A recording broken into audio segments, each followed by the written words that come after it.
What's going on, guys? Welcome back to the channel. In today's video, we're going to be back to work on the BMW M3. As you guys see in the previous episode, we got a lot of work done on this car. We went ahead and threw it on the frame machine and we were just about ready to pull, but unfortunately we didn't have the right material to get this thing clamped down to the frame machine. So today we're actually going to build a couple of adapters. Basically, this right here is the frame adapter that we have, and these cars don't have pinch welds, so you can't really grab it like you would on a regular car. But that's a good thing. I do have a little solution for that. Basically, I bought some flat iron steel or flat bar, whatever you want to call it, and this right here is actually the jacking point. As you can see, it has this little, I guess it slips into the frame. It's a really strong point on the sides of BMWs. So basically what we're going to do is we're going to get one of these right here, cut it down to size, and then we'll cut a piece of this right here, basically like that right there, and make kind of the outline of this right here, and then put it on there, and then we can actually set the car up on clamps, clamp everything down so this car doesn't move a single inch whenever we're pulling all this out,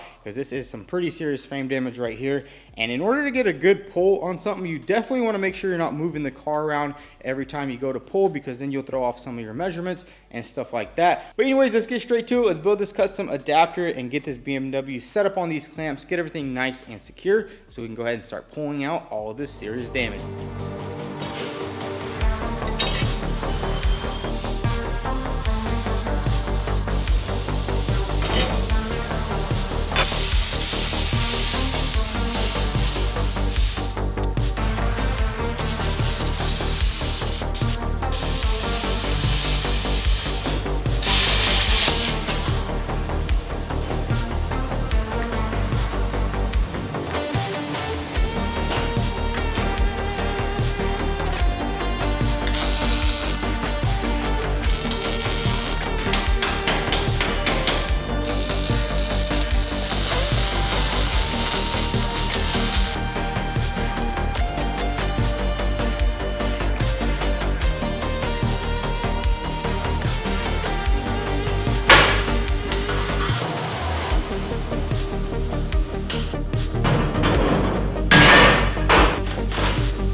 So check it out, we got the frame adapters all built and lined up, and check that out right there. They turned out exactly how I wanted. Honestly, I should have made this one a little bit longer, but I just didn't get the right measurement, so I didn't really have enough space. But honestly, I think that's gonna work out just fine. We got it clamped right here. We also went ahead and threw a couple of tie downs in the back. We also have a couple of straps going on the driver's side right here. And then we have some chains and another strap right here. You definitely want to strap these cars down as much as possible, because you do not want them moving, because as soon as it moves, this thing, you know, could fly off the frame machine. And it kind of just makes it a lot harder to pull whenever the car's moving with the frame machine. But anyways, let's go ahead and slide this tower over and let's do some frame work.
So we did a little bit of frame pulling, and I gotta say this frame machine is an absolute beast. I do really like the way this tower is because it just allows you to pull way more. That cylinder can actually go all the way up. I think we even actually hit our air vent right there, but that's all good. We pretty much have everything nice and pulled out. As you can see, this right here used to be sitting somewhere back here. We got all that pulled forward, then I actually pulled the top a little bit forward, and we got this piece pulled out right here. So the next step, what we're gonna do right now is just go ahead and cut off all the bad parts, and then we're gonna have to start figuring out how do we section in our new piece. But I think what we're gonna do right now, cut off all this bad stuff right here, and then we can actually try to get this frame rail pulled. See if we have to pull that engine out, replace that frame rail, or if we can actually save it. So let's get straight to it. Let's get this all cut off.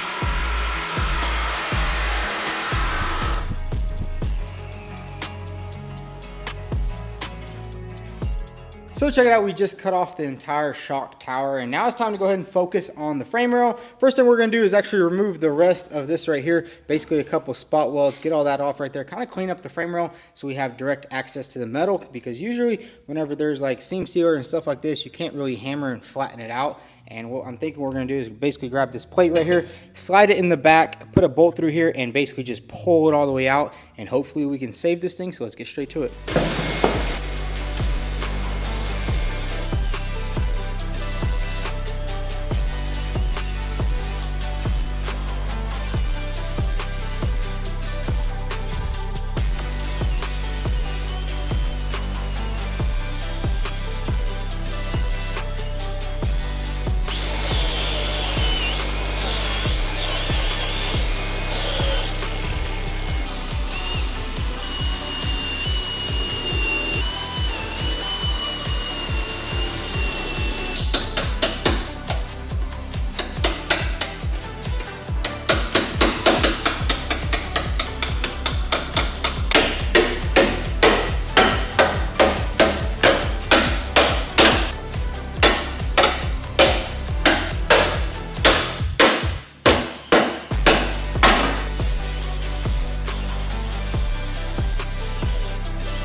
And check it out, guys, we got the frame rail all nice and cleaned up, pretty much removed all of the brackets. Now it's time to go ahead and start doing a little bit of pulling.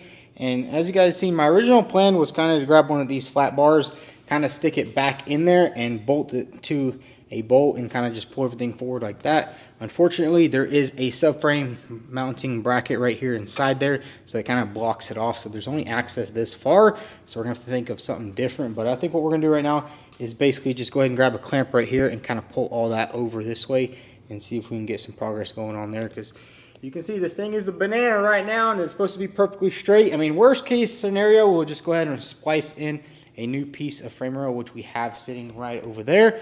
Because if we end up having to do a little splicing with the frame rail, we'll have to drop the entire subframe, which I don't know, it's probably not that big of a deal. Probably just drop the subframe right here. I mean, it just needs to come down about 1 inch, basically just to reveal these spot welds right there. But anyways, let's go ahead and think of some ways that we can get this thing pulled out.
And check it out, guys, the frame rail is no longer a banana. We went ahead and gave it a nice pull right here, pulled this area out, pulled it out right there a little bit, and I gotta say, check that out. It came out really good. And basically what I did, I just modified this clamp just a little bit, took out the plasma cutter, cut off one of these pieces of metal, and basically put a hole in it, and we did a little side pull. And I mean, check that out. I mean, it's pretty straight. It's not 100% there just yet. We need to do a couple more pulls. What I'm thinking we need to do is kind of pull this area out right here a little bit, pull this out a little bit, pull this out a little bit right there. And honestly, there's really no reason to cut into the frame rail or replace the frame rail because it's looking really good.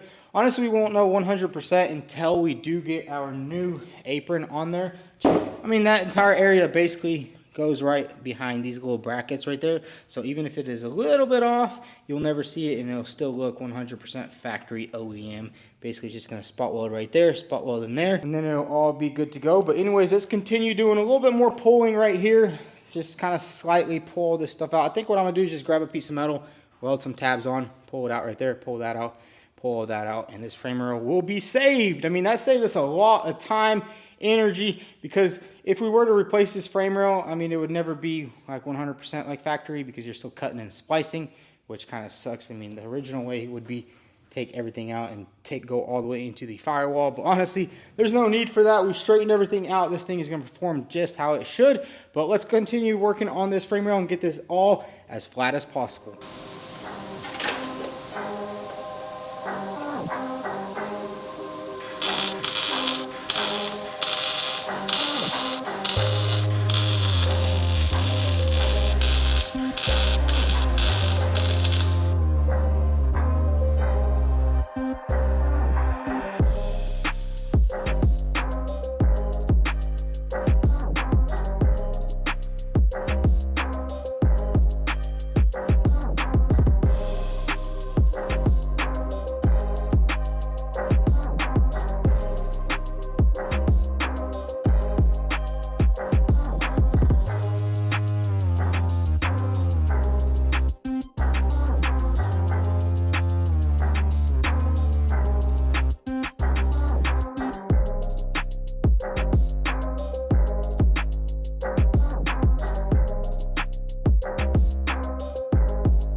And check it out, guys, we managed to save the frame rail. Man, do I gotta say, that right there turned out absolutely amazing. I mean, we did a couple more pulls, basically just welded a couple of these tabs right here. I definitely need to order a lot of frame stuff because I've really been struggling. I basically used one clamp right there and one hook to pull everything out, which, I mean, it's not really how much clamps you have, it's just how you use them, and where you clamp it is really the biggest thing. I mean, check that out right there.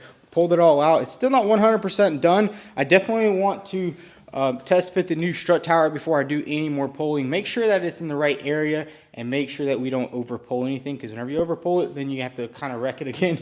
Basically smack it back in with a hammer. And the next step on this frame job is going to be to go ahead and remove this right here. Basically it just separates right here, then I think it goes under here, but we won't have time to do that in today's video because we were actually going to California tomorrow. My friend Noor, he actually wants me to replace 2 quarter panels for him on a BMW M3. I think it's gonna be a wagon conversion. So we're gonna fly over there tomorrow morning, and I think it's gonna be a pretty cool experience. You know, basically gonna be working on a car that's not wrecked, just swap 2 quarter panels over. And he also has a junkyard over there, which I'm gonna get some tips and tricks from him. He's actually been doing it for a couple of years. So I think it's gonna be a pretty cool experience, and I guess I'll just take you guys along the way. But once we get back, basically all we have to do, go ahead and drill out this old strut tower right here, and then start installing our new strut tower that's sitting right over here. I mean, it shouldn't be too hard. Basically just all the spot welds down there. Now that we don't have to replace a frame rail, is definitely gonna save us a lot of time and energy, because I couldn't imagine going all the way back there, splicing in the frame rail, and then doing all this spot weld. This strut tower basically just separates right here, and this is off a newer car. You can see, look how much seam sealer they put on the newer one, and then on the older one, they actually decided they were going to save some money on the seam sealer, but that's all good. So basically, once we get back, we can go ahead and finish up this frame job. But I gotta say, I am really enjoying doing frame work at the shop, even though it is a little bit hot here in the shop. We do have the AC running, but it doesn't really do much, especially whenever you're welding, cutting, and grinding. But man, do I gotta say, this is pretty fun. I really do love doing frame work whenever I'm working in my own pace, especially my own environment, where I'm not getting rushed or somebody's telling you to hurry up. This right here is coming out nicely.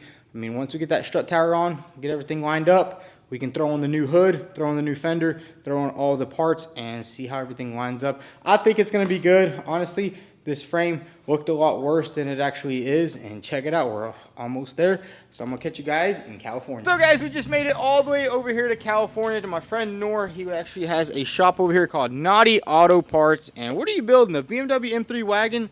Something like that? Yeah, so I was building an F81 M3. I've already built an E91 M3. I'm building an F81 M3 for Beamer Invasion. We literally have we're 3 weeks away from Beamer Invasion, and nobody was able to do the job. So thank you, bro, for coming out and helping making this happen. So you're going to be doing that conversion while you're down here. Figured I'll show you the whole facility of Auto Parts. I mean, you guys know we actually do auto parts also. We have a little junkyard over there in Tennessee, but Naughty's actually has a little bit bigger operation going on over here, and I just wanted to come check it out because, we're kind of in the same industry. It's a little messy. I know it's pretty messy. I have 2 employees right now that have been off for 2 weeks, so I can't really get into the technicals. But long story short, we have our dismantlers and stuff. Our parts are absolutely everywhere, but it's normally cleaner than this. Yeah, I mean, a messy shop is a busy shop, which is pretty good. But man, look at all the parts you got over here. You got just BMW seats everywhere. These are the little bucket seats, man. This is crazy. Got rims, auto parts everywhere, which, I mean, it's pretty cool to see this because, I mean, our operation is a lot smaller. We definitely don't have like 30 transmissions. We have just a couple of them, but man, look at that right there. Got everything stacked on pallet racks. What is that right there? That's a Ferrari California, isn't it? Yeah, front clip, rear clip, and then there's actually Ferrari seats up there. They're blue, which is kind of sick. Oh, that's nice. We ever had. And then just a bunch of engines right here. We try to organize everything as much as we can. Nothing too crazy. But, yeah, I mean, the place is a little messy, so excuse that. But we try to get as organized. It's a junkyard. What do you expect? Man, check that out. All the spindles. So basically, whenever you're buying a car part, usually it comes from a shop similar to this. I mean, look at that. You got all your spindles, all your shocks. And Noor actually does, you only do BMWs, right? But you're kind of branching out to like supercars and stuff. A little bit. I primarily just want to stick to BMWs just because that's our niche and that's where my audience, follows. But yeah, a little bit into exotics. Yeah, so I mean, if anybody needs some BMW parts, Noor might have them. I mean, he has BMW N20 engines, S55s. What is that right there? So that one's actually a one-off. I think that's like an N50 or something like that. Some weird stuff. I don't know. But typically, we'd like to stick to our M cars. Another S55. A million S55s, bro. That's awesome. So basically just your standard BMW M3 engine right there, M4 engine. But man, look at this. I got all the batteries charging up. Lithium batteries. You know anything about BMW batteries? Oh, we got like 10 of these. Yep. I mean, it's a pretty cool operation. Just kind of cool to branch out and kind of see how other people are doing it. Because we also do auto dismantling, so it's pretty cool to just branch out. There's no real right way of doing it. Like when you have this many parts, you just have to do it to like as you constantly expand, you just figure out ways to start reorganizing things. There's no like set way of organizing things. So I think you and me are gonna learn off each other. Oh yeah, I mean it's all basically a learning game. And it's pretty cool to check it out. But now what we're going to do is actually head over to the other shop. We got to check out the car that we're actually going to be working on. So we just made it over here to Noor's other shop and check this thing out. This used to be a 328i wagon. And basically he took everything from a perfectly good M3 over there, swapped everything over, coated everything in, and he made a one-off BMW M3 because they actually didn't bring these to the States. I know they have them in Germany. They don't actually have F81s in Germany. Really? So the only M3 they ever made in Germany was the G80 chassis. Other than that, they never made M3. M5 is the only one they have. So basically they've never made this car, so this is a pretty special one-off car. I know a couple of other builders kind of built some of these, but this one right here is going to be the first one we're working on, and it's actually pretty cool, especially if you're a family guy, you need to have a lot of space in your M3. This right here is the way to go, and he basically just swapped the engine, all the suspension, everything is pretty much the same, and the interior is freaking awesome. Look at that, it got the extended leather, all the nice competition seats and everything like that. So basically what we're going to be doing is cutting the quarter panels off this shell right here and kind of transplanting them onto this car right here. What I can see right off the bat is the taillights are a little bit different. I thought they would be the same, but I guess they changed them up for the wagon. And basically all we have to do is cut all this stuff off right here and kind of weld it onto the other car, and then we'll have to do a little bit of modding to the bumpers, but I think it's gonna be a pretty fun little experience. I've never really worked on cars that weren't wrecked. Usually the quarter panels are destroyed, so you spend half the time just pulling everything out and trying to get everything to line up. This right here is a perfect car. This right here is a perfect car, so that should be a very fun experience. But anyways, guys, that's gonna be a wrap for today's video. We got a lot of work done on the other car. We flew all the way out to California. We're gonna do a lot of work here, and this right here will all be a separate video. I'll show you guys the entire process. It's gonna be really awesome because it's just something different I've never done before. But anyways, if y'all enjoyed this video, go ahead and hit that like button. Also follow us on Instagram at vTuned. Thanks for watching.